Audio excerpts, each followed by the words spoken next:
La cortina de hierro. Después de la Segunda Guerra Mundial, algunos países tuvieron dificultades para reconstruir y avanzar, y otros se hicieron más poderosos que nunca. Las líneas trazadas en los años que siguieron a la tregua darían forma a los acontecimientos mundiales por los próximos 50 años. Idea principal. Los Estados Unidos y la Unión Soviética compitieron por influenciar al mundo en las décadas que siguieron a la Segunda Guerra Mundial. Dos superpotencias se preparan. En un discurso de 1946, el primer ministro británico Winston Churchill advirtió que la Unión Soviética estaba estableciendo gobiernos comunistas a lo largo de Europa Oriental, efectivamente colgando una cortina de hierro que dividía Europa en dos partes hostiles.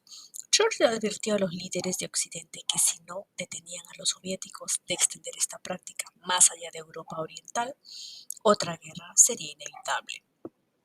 Después de la guerra, los soviéticos habían creado gobiernos comunistas en Europa Oriental, lo que a veces se conoce como el Bloque del Este.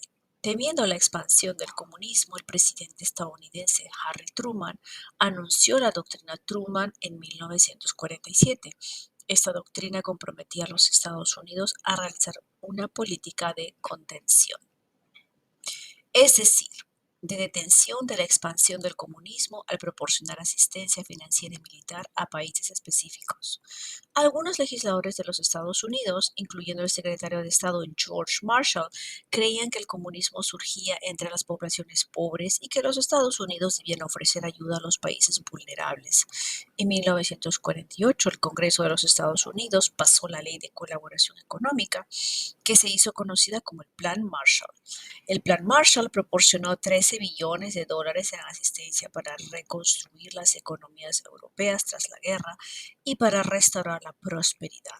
El líder de la Unión Soviética, Joseph Stalin, prohibió a los gobiernos comunistas que aceptaran esta ayuda.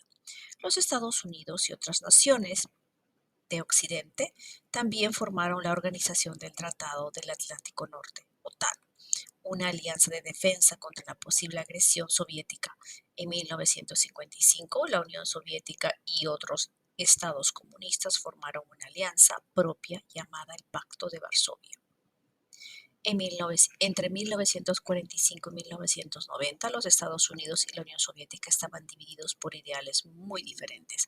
Estados Unidos estaba a favor de la democracia y el libre comercio o capitalismo. La Unión Soviética pretendía promulgar el comunismo. Como resultado, ambos países se convirtieron en rivales. Este periodo de rivalidad y agresión se conoce como la Guerra Fría. Durante esta época tensa en las relaciones internacionales, dos superpotencias militares, los Estados Unidos y la Unión Soviética, competían por la influencia y el dominio global. Carrera armamentista.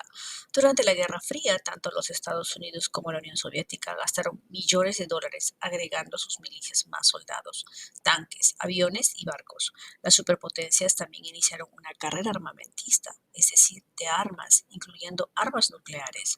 En el momento culminante de la carrera armamentista en la década de 1960, cada superpotencia poseía la capacidad de destruir el planeta varias veces.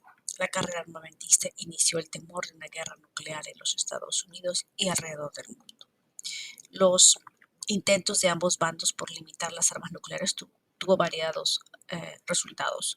Durante la década de 1970, ambos bandos firmaron tratados para prohibir las pruebas nucleares y limitar la producción de armas.